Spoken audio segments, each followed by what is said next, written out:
Welcome to the Liminal MD podcast. I'm Brian Varabedian.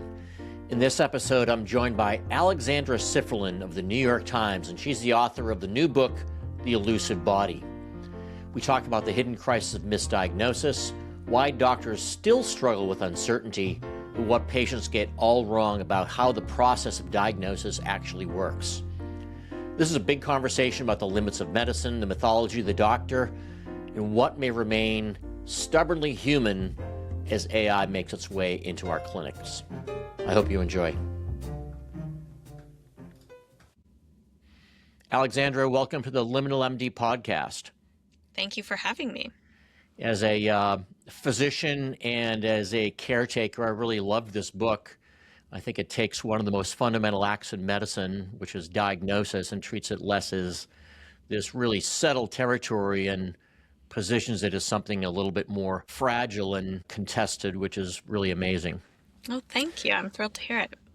I couldn't capture probably in my intro what you do as a journalist. Tell us about that. Sure. So I am the health and science editor at the New York Times on the opinion desk, which means that I am editing mostly outside contributors, so writers outside the Times. Because I'm editing health and science, that's largely doctors, scientists, covering topics from health and medicine to artificial intelligence and climate.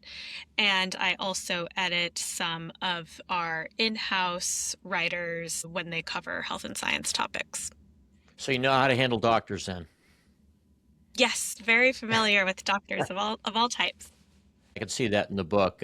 So before we get into these stories and these characters in the elusive body, let's kind of define the problem or set the stage. You talk about this systemic crisis that's kind of hiding in plain sight, and you call it the diagnosis crisis. What is the diagnosis crisis?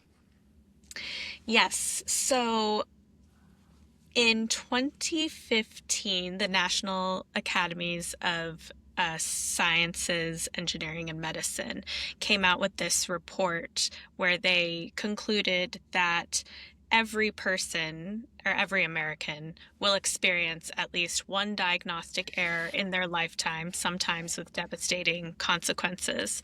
And they defined diagnostic error as including getting an incorrect diagnosis, experiencing a delayed diagnosis, so it just takes longer than it perhaps should, or a misdiagnosis. The person doesn't have a diagnosis, they're sort of living undiagnosed. And when I came across that data, I was, sort of shocked by this scale, but I guess also maybe shouldn't have been so shocked, because one of the motivations for writing the book was that when I had initially started the reporting, I was actually a writer at Time magazine. So my byline was out there. A lot of readers would reach out to me and basically share their diagnostic journeys, saying, I have been looking for a diagnosis for months or years. Do you, as a health journalist, by chance, know of a physician or a clinic that I could go to? And I would hear from these people with such frequency that I just started to want to understand, when someone isn't getting the right diagnosis, what exactly is going on. That's interesting, because I was wondering what led you into this, and I guess it was these queries from these patients who were desperate that saw you as maybe a source of unique doctors who were solutions to their problems, right? Mm-hmm. Yes, exactly. I also knew people in my personal life who had experienced, a very long period of time getting a diagnosis, and so I also knew personally what kind of anguish that can cause. Yeah, and I think we all have, as you allude to with those statistics. It's so interesting that as a physician, there's so much focus on quality in healthcare. And when we look at healthcare systems, there's a lot of talk about medication errors and things like that. But yet, I don't think I've heard a lot about diagnostic errors or wrong diagnosis in that quality piece. But this is still a quality issue, right? Right, definitely. And it was something that a lot of the physicians that I interviewed for the book, who are sort of personally really interested in diagnostic accuracy, reducing diagnostic error, really presented it to me as kind of a quality of care, a patient safety issue. That's sort of how they viewed it personally. And a question about the awareness of this. Do you think the public is really aware that that this is a systemic problem, that there really is a diagnosis crisis, or are they really not? I mean, no, they experience it, but are they aware that it's as big as it is? No, so this was something that was quite interesting to me after hearing some of these statistics that, oh, this is, quite common. Um, it doesn't really seem like this is an issue that the public has taken on. And in some ways, that's understandable. Like, I do think that people know that some, like, uncertainty is inherent to medicine. People understand that. However, in talking to so many patients for the book, there is this sense among people that they are isolated and totally alone in this. And I think, or what I hope that the book can sort of translate to people is that, no, there is something that could change here, and there are models for it, and there are individuals, as well as, groups of people and clinics that are really dedicated to making this better. And here's the bombshell question: do doctors think there's a diagnosis crisis? Depends who you ask. Definitely. So the physicians in my book do. Maybe they wouldn't Yeah. use the term crisis, but they definitely think that there is an issue and that they think that they personally can get better, that the system could get better. They really care about this particular aspect of medicine. But also, I don't blame physicians for not thinking that it's an issue for a variety of reasons. I do realize there's so many aspects of medicine, and I am talking about this one particular part. But also, one thing that I was very surprised by was the fact that so many physicians shared that they often never know whether they got a diagnosis right or wrong, Right. especially if you're working in, say, an emergency room setting, an urgent care setting, or in these situations where people are coming to you through something like a ZocDoc, or you don't have this Hmm. long-term relationship with the patient like Right. perhaps people used to, just sharing that there isn't really this feedback cycle. And so some of the physicians who are really dedicated to this, one, many of them came to it because they learned that they did get a diagnosis wrong and were sort of just taken aback by the experience and wanted to understand what went wrong. And then a lot of the physicians who are really dedicated to sort of improving their own diagnostic skills have created their own feedback mechanisms where they can Right. follow up with patients and see how they did. Yeah, I'm part of a big system, which is helpful because we kind of have these built-in systems for That's great. follow-up. It's so interesting being in a quaternary children's hospital. I work at Texas Children's Hospital. We get these cases that come in that were where something was missed, or they went through a couple of ERs and something was missed. And it's so interesting to listen to the conversations internally about who's going to call that doctor in the urgent care center, and there's the political ramifications, and it's a sensitive conversation. And fortunately, I think over the years we've gotten better at that, whereas before we would kind of sweep it under the carpet. Totally. Totally. And a lot of the people that I interviewed, or healthcare clinicians, talked about how they are feeling like more recently there has been more of a push to sort of talk about uncertainties, or when you're unsure, talk about when things didn't go exactly the way that you wanted to, being able to be a little bit more humble in these conversations, and that just culturally perhaps wasn't the case for everyone in the past. Since you brought it up, we can talk about the infallibility of the doctor, which is another mythology that your book circles around. How deeply ingrained is that myth? Obviously, it is by the fact you brought it up, but tell us about that. Yes, so I think it's very deeply ingrained both for physicians, but also it's something that patients project onto physicians as well. Yep. This just idea that this person is all knowing, they will be able to solve my problem, and if they don't in this, short appointment, that is, you know, that is a travesty, etc. Um, when I think, as I mentioned before, there's always uncertainty inherent to medicine. And I'm not saying that there's never Yeah. going to be any diagnostic errors. And doctors do get the diagnosis right most of the time. There's a variety of estimates, but some say, let's say that like 10% of the time the diagnosis is wrong in some way. That's still 90% correct. That's very good.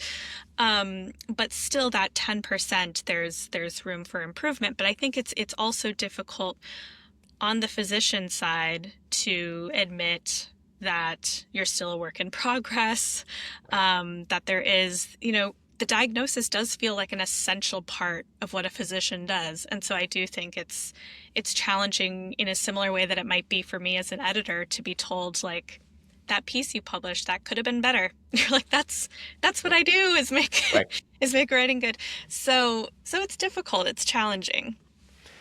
Do you think that medicine's embrace of transparency has chipped away at this myth of infallibility?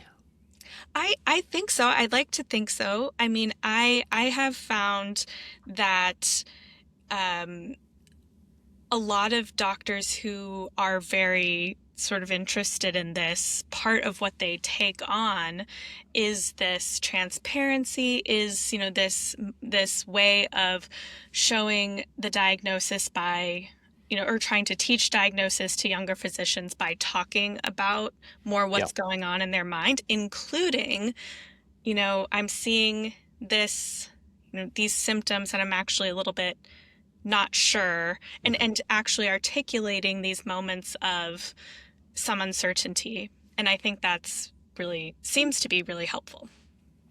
I have the long view in medicine, as you can tell by my hair, probably. But I've seen over the course of my career that I think that's changing a lot. Hmm. I think, to your point, this infallibility myth still exists. But when I look at the younger generation, I think they see their role in a hospital team, certainly in the United States, and I'll say this is Hmm. different in different cultures, which is a totally different story. But Hmm. things are far more democratized than they used to be. Hmm. Docs are part of a team, and I think, as I suggested, the quality revolution has really kind of changed the way we look at what we do and all the imperfections and warts and everything. Hmm. Yes, that team approach seems important for that too, that you would be, that it is sort of more welcomed to be relying Yep. on people around you. So let's talk about why diagnosis is so hard. I mean, if it were easy, you wouldn't have been able to write this book. But you remind us that all this begins in this messy world of symptoms and stories and timing and context. Mhm. We live in this world of extraordinary technical capability, but yet diagnosis remains so hard. Any thoughts on that? Yes, this was something that really interested me because I think that patients have sort of digested that as well in a way. Like, Right.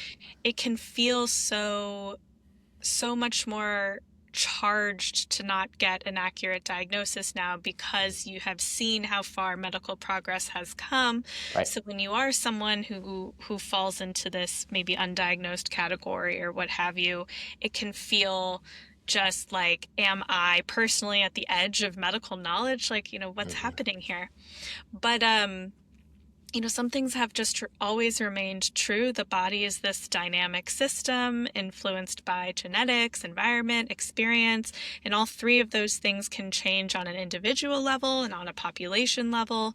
And I think one thing that was quite interesting to me to learn as I was reading this book were how a doctor is kind of piecing together a diagnosis, which I don't think that the general public always quite understands, like what a doctor is looking for, what's actually going on in their mind, Yeah. how they're making this differential, which I find so fascinating. And for so many physicians, when I would ask them, explain this to me, sometimes it was like, this is just what's happening in my brain. Mhm. But, to a layperson, it's really interesting to know that. And through that, you understand that if a patient is coming in and saying, I'm experiencing headache, fatigue, brain fog, I don't feel like myself, but I don't necessarily have a bunch of things that are going to come up on a test, that is a very difficult diagnosis. That's really hard to figure out quickly. what's going on. That's something that might require a much longer appointment, which many physicians don't have in that moment. And so I think it would be helpful for on both sides for patients to really understand sort of what is happening for a doctor when they are diagnosing and why it can still be complicated even in 2026. Well, if any patients are listening and they want a window on how this happens, the Elusive Body is really a wonderful lens on that. And I will add, I listened to it on audio, Oh, then bought the paper. But I will tell you, for anyone listening, it is absolutely wonderful on audio because it reads like a story, and all the stories are woven in. So I take long walks to stay healthy, and so I really enjoyed it. But for people who don't understand it, Alexandra does a really nice, balanced overview of how doctors work, and I think it is helpful because to your point, people don't understand it, and I see this in the exam room all the time. Patients show up, and their expectations are really different than what we can do, or how much time it takes me to take a history and a detailed history in a child with abdominal pain, and so it's a great lens on it. So let me ask that you talked about how complex the body is. How much of the difficulty with diagnosis is a system problem? You talked about doctors being rushed and all that sort of thing. I mean, that contributes to it, right? yes. So what I found when I would ask both patients and physicians sort of, what are some of the challenges that you're facing around diagnosis Yeah. or you feel like might be contributing, it was interesting to me how often physicians and patients listed some of the same things. So it would be, from a patient perspective, it took months for me to get a diagnosis. Perhaps they don't have a primary care doctor, as many people don't anymore. So it took months to get this appointment.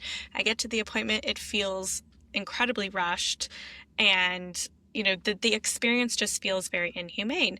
And then I would talk to physicians, they're sort of complaining about the same things. I have to see all these patients in this short period of time. That's all I have. And during the appointment, I'm also supposed to be taking notes and filling out this electronic health record while I'm listening to everything they're saying. And I'm trying to develop this diagnosis. And what some physicians have also explained to me in interviews subsequent to the book is like, physicians, sometimes you want more time with the patient themselves, but sometimes you would also just love a little more time to go through their chart and their medical history and kind of go back. Or sometimes you just want a little more time to think. And you don't really have that moment to maybe like step out of the room. And so it was interesting that the way that everyone is experiencing this system, everyone was sort of thought it was insufficient, felt inhumane, and not the best way to do diagnosis, especially for things that are more complicated. So these are conditions that are fundamentally hostile to careful thought, right? Yes, exactly. That's a great way to put it. Let's talk about one of the oldest tools in medicine, which is the physical exam. And I loved this part of the book. And I think this is where your book really opens an interesting tension between nostalgia and utility. How do you think the physical examination today fits into the larger story of diagnosis?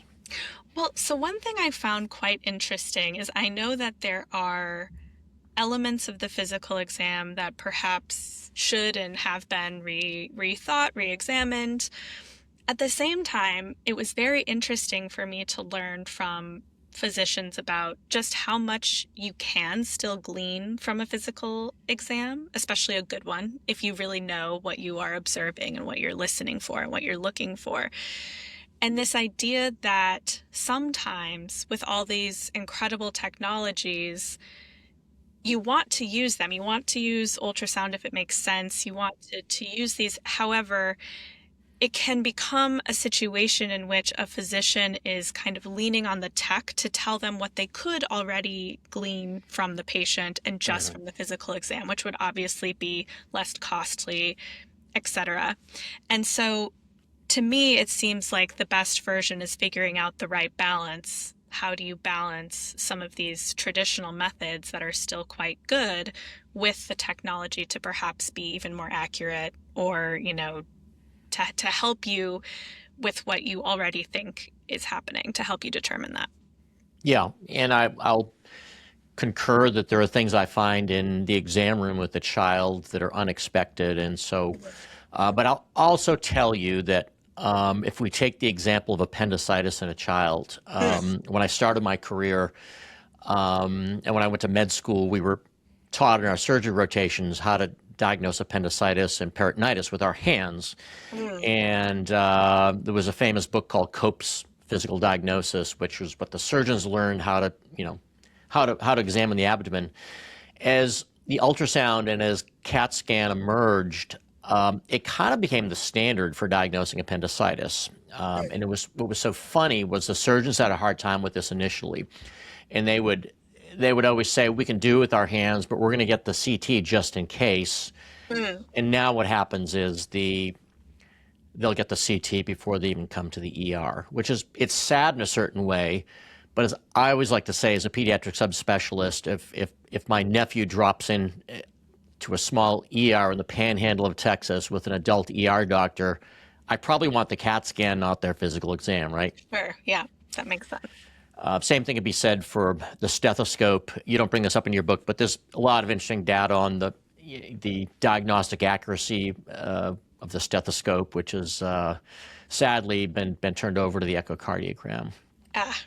And Lisa Sanders, who your peer at the New York Times, has suggested that the exam will either die or be fully resurrected. Do you have a vote on that? Well, I followed up with her, and she says that she does think it's dead. So, Yeah. I mean, I would like to think that the balance can be resurrected, because I do think it does add a little something in the patient experience to feel like it does create this sense of presence with the physician when they are, Yeah. you feel like they are examining you, and there is some value to it. Like, for instance, recently, my 2-year-old, I took him to a cat cafe. Turns out he's allergic to cats. But before we realized this, Nice. he woke up in the morning and his eyelids were extremely swollen. So his eyes are swollen shut. Yeah. So I did a quick video chat with the doctor because it was over the weekend, which I often have some success with that. But the physician was saying it's either an allergic reaction, which would make sense with the cats. However, if it is an infection, that's very serious, and that would mean he should take antibiotics because you want to prevent it from, going behind the eye. So you really need to go see a doctor in person as soon as possible. And so when we went into the ER, it was really interesting to have the physician say, I know that this is an allergic reaction and not an infection, because when I touch your son's eye, it's soft, it's not hard, it's not warm, Right. and he's not experiencing any pain. And so that was like, wow, that was great. But all I needed was the doctor's touch, and that felt very reassuring to me. What's been so interesting over the past 3 months, I've started using ambient scribes in my clinic. And I will tell you, I was skeptical initially, but the whole experience of being with the patient, just on the history taking part, it's really changed things for me dramatically. I never thought I would say that. But one of the most interesting things that I experienced is to document my physical examination, I have to dictate my physical findings. So when I'm examining a child, I dictate to my phone as I'm examining that there's no palpable spleen, the liver edge is palpable at 2 centimeters below the right costal margin, enteric scleri and all that.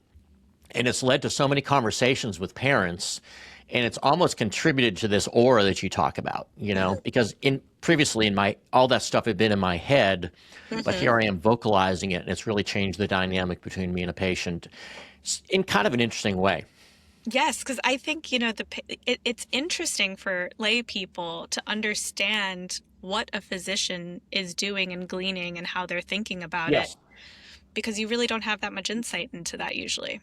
Yeah, no, absolutely. So it's been a very interesting journey with ambient scribes. So, delusional infestation. This was a fascinating example that you used in the book because it's so crazy. And I don't want to say the patients are, but it's such a wild thing. Hmm. but it illustrated so nicely just how broken our system is. Tell us about the story of delusional infestation and how it handles how it illustrates the people that don't fit in our system of diagnosis. Yes, definitely. So, delusional infestation and this condition has gone by many names over the years, but this is the one that's sort of widely used among the people that I was interviewing. And it is basically when a person feels that they are infested with bugs, or they basically are convinced that insects are living inside of them and crawling underneath their skin. Yeah.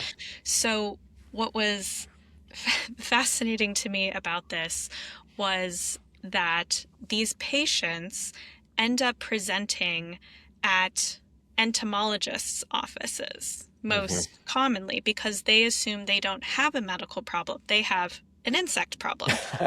And so I interviewed all of these entomologists, and it's not just entomologists. Like sometimes the local exterminator is getting called to someone's home, and they're Really? realize, Yeah. yes, I spoke to some exterminators that, you know, they arrive at the person's home, they can tell there is no bug problem. And so they realize, is this psychological? Like, what is happening? And it's one of these diagnoses that is a combination of both. It's sort of there's primary DI, which would be like a total sort of hallucination of insects. There's also secondary DI, which I found quite fascinating, where the patient is experiencing the feeling of crawlings, and there's some things like nerve damage that might create that sensation, a variety of sort of yeah. Neuropathies. Yeah. Yes, that can create that sensation, and then the person is misattributing that to this concept of bugs. And what's fascinating is that people are finding this sort of care, if you will, not just because they're showing up at these entomologists' office and these entomologists are trying to figure out ways to explain to these people in this kind of empathetic way that actually you don't need my services, you need to go to a doctor. And they've kind of created their own protocols of spending time with people and sort of talking them through it and helping them understand that they probably don't have an insect problem. But I do, when it comes to conditions like these, I do worry about the internet and the role of the internet. In some ways, artificial intelligence can be super helpful in healthcare. But in the other hand, some of the people that I spoke to about this condition said it becomes worse if the person sort of goes down an internet rabbit hole and is sort of having this particular view about what's happening to them affirmed in this way, either by chat groups or chat bots now. Yep. So it'll be interesting to see.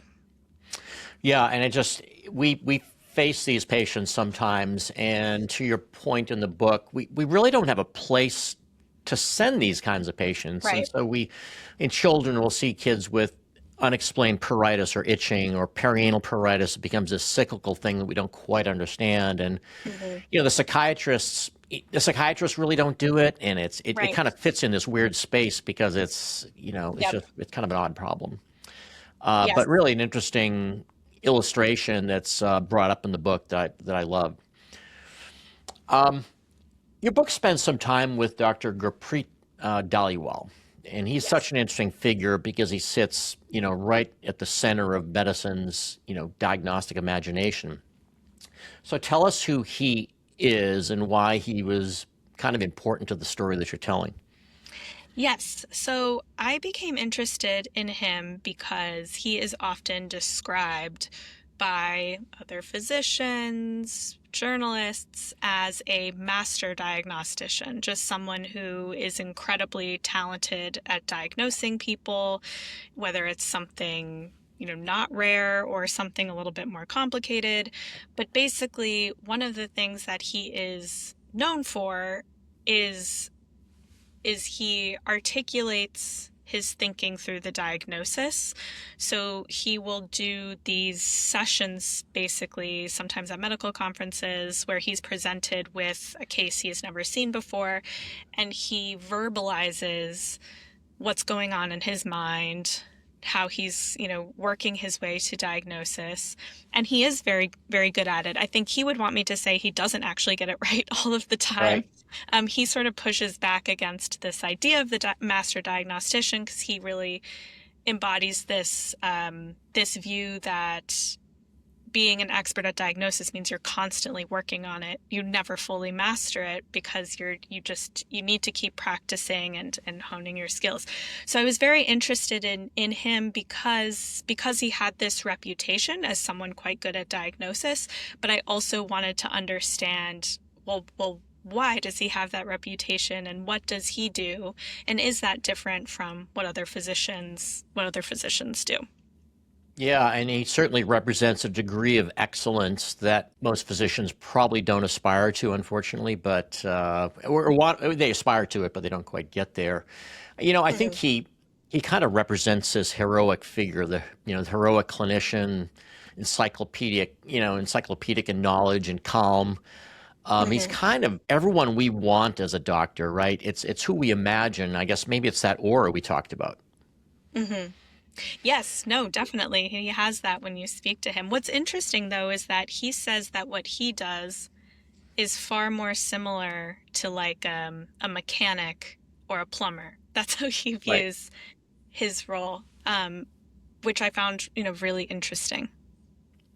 Do you think So, there's a danger that this kind of public performance of diagnostic brilliance kind of romanticizes a process that's usually distributed and collaborative and really messy? I You think, know, perhaps I think what I felt like he is really trying to do is just show this way of teaching. Like, he's really doing this modeling not for the general public. Like, I think if someone from the general public sat in, they might find it interesting, but they might also find it so full of medical jargon they have no idea what's right? going on. And it's really for, I think, younger physicians to understand the kind of mental processes he's going through. But, that's sort of like one element of it. And of course, that's kind of like a more individual approach. And as you mentioned, things are moving into a more collaborative space, which I think is really important. But hopefully you could have both. And it's not lost on me that a lot of what he does is really being replicated with large language models and what we have in our pockets with open evidence and Docs GPT. Mhm. Did that cross your mind? Yes, it definitely did. Because it was quite interesting. So this iteration of LLMs, this sort of iteration of AI, came out while I was reporting the book. So I had already Right. spoken to Gurpreet, and then you see these models being able to sort of, and again, there's studies on all ends. Things are still being worked out, but there's some very compelling data out there about how Oh, these models can help with diagnosis. But I think that, personally, this is my opinion, that if through using AI, a doctor in the middle of nowhere could do the kind of diagnosis that perhaps someone like Gurpreet Dhaliwal could do with this aid, I kind of think that only benefits patients.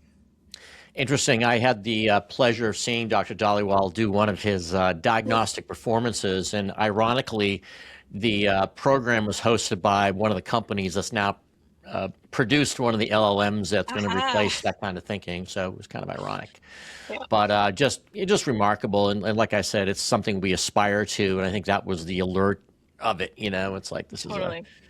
um, so.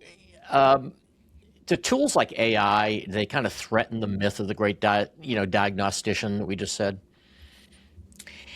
Yeah, it's interesting because I think that from what I can tell so far, and again, this stuff seems to evolve very quickly, but it seems like, and I would be curious for your thoughts on this. Yeah. It seems that potentially they could be incredibly helpful for um, things that are very rare, perhaps, where you don't need to rely on finding a doctor with the most encyclopedic knowledge of all medical conditions. Because sometimes when someone is seeking a diagnosis with a rare disease, you're just almost getting lucky by somehow ending up with a physician who has seen this particular constellation of symptoms before. And so perhaps AI could bring up suggestions that may not be on someone's, differential or what have you. Mhm. Um, and so I do feel like, especially for complicated diagnoses, it could be offering alternatives, but also it could be just offering more time through, being able to take on clinical notes and that kind of thing, and maybe be helpful in that way. But of course, I still think there's so much humanness involved in medicine and in sort of what you do next once you have a suggested diagnosis. I find a hard time that like that would be replaced in some way by AI, but I'd be curious for your thoughts. I think that there's two angles to the LLM. One is the patient-facing side, and I suspect that over time, the first interface with the healthcare system, if your son is sick or has a swollen eye or whatever, will be through a triage through an LLM. So a large system like Texas Children's could have a wraparound that would triage them to the right place. So I think on the patient-facing end, that's going to really revolutionize the way patients access healthcare. Mm-hmm. The other thing is primary care and referral to Yeah. subspecialists like me. I can tell you that I'm sent a lot of patients that probably don't need to see me, Yes. and it could be picked up. The challenge, Alexandra, is that do they, the models of care and the speed with which primary care docs have to work, do they even have the time to go into an LLM and spend Right. that time? So that's a Right. case where it's not the technology, it's the system. And so, Hmm. um, but it's such interesting times. The Yeah. question about for you having, talked to all these experts, is there one part that's going to remain kind of stubbornly human? Like, is there a piece of this that will never go away? That we what we do? That's a really good question. I mean, so one thing that I found very interesting in my reporting from talking to patients and specifically patients who had been on very long diagnostic journeys, often Hmm. these were people with rare diseases because those can take quite a long time, so years, sometimes decades. Hmm. When they ended up finding a diagnosis, often they did end up with some sort of specialist, or in my book, I profile the Undiagnosed Diseases Network, which is run out Right. of the NIH. It's sort of like this collaborative group of scientists and doctors that take on these challenging cases. And when I would talk to patients about, tell me about that moment of getting the diagnosis, or tell me about that process in which you actually ended up getting a diagnosis finally, so often, patients would not talk about the technology that was used to get the diagnosis. Like, oh, I got this incredible genetic sequencing that we didn't have at this time, or, this particular test. Even if that was very important to them getting the diagnosis, they almost always talked about how the doctor made them feel. And like this sense that they found someone who they felt was going to be on the journey with them. I find that impossible to replace with ChatGPT, I guess. But I mean, of course, if you get a diagnosis faster and you get relief faster, I do think patients will really want that and prefer that. But I do feel like people are craving this kind of more personal, humane relationship with their physicians, and I don't know that that desire will ever really go away. Yeah, I agree with that. I think we're probably going to take on the role of sort of an integrative Yeah. docent role as data starts to explode and things get more reductive and molecular based. You need someone to go through that journey with you, create Mhm. context. Yeah. And I think that probably won't get replaced. I think our job is going to get really, really different really, really quickly. That's the thing that docs, I think, need to understand. They're a little resistant to it. There's a lot of nostalgia, right, with the Yep. exam and all these things. So, what do you hope patients would take away from this book if they're reading it? Yes, so I really, when I was writing the book, I wanted to understand what was happening on the physician side and what Yeah, actually a doctor is doing when they're diagnosing. And I personally think that patients learning about this will be really helpful, not only because it's yeah, it's it's interesting to understand what's going on the other side, But I do think it can help you in some ways if you are seeking a diagnosis to sort of understand what a physician is looking for when they're talking to you, how important it is to be clear about what your chief complaint is. Like, what is the thing that is Yeah. really bothering you, articulating your story well, not to like burden patients with things that they have to do, but I just found it very enriching for me to have this understanding, and it does feel like it has informed the appointments I have for myself, for my child, and my physician in a way that I think has been fruitful. Yeah, when expectations are managed, it makes my job a lot easier. Not that it's all about making my job easier, but to your point, what about for doctors? If I have a lot of docs who tune in, and what would you like their takeaway to be? Definitely. I do want it to be clear, and for people to read the book, that I have an enormous respect for doctors. This is not a doctor's bad No, book. I absolutely. really respect, what you're going through. I do, I would love to see this recognition that I do see among the people that I featured, that diagnosis is something that can be improved, and it can be improved on the individual level, ideally on the systems level. But just sort of this idea that patients and doctors both want this, and there's models and ways to improve. Alexandra, this has been a wonderful conversation. How can people learn about your book, or where's the best way for them to find it? Yes, definitely. So you could go to my website, which is alexandrasifferlin.com.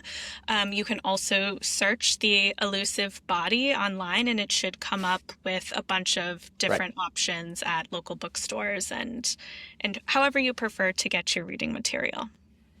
And I'll say it again. It's a wonderful book. It's wonderfully edited. It's tight. You can read it in a reasonable amount of time. The short chapters are just as short as they need to be, and so I loved that. I think things are often overdone, and so this was beautifully done and is very, very approachable. And Alexander, what I took from the Elusive Body is that diagnosis is far less triumphant than medicine likes to imagine. Beneath the white coat and beneath the scans and the lab values and the performance for certainty, there's still a lot of guesswork and ambiguity and failure. And your book, I'll just say, does not diminish my work, and it does not diminish medicine. It just tells the truth about it. And I think it's a great read, and everyone should go out and buy it. Thank you so much. Well, listen, maybe we'll get you on again. Since things are changing so quickly, I'll probably need to have you on in 2 weeks to discuss the Yes, changes. So, for sure. Definitely. I would be happy to return. okay, thank you, Alexandra.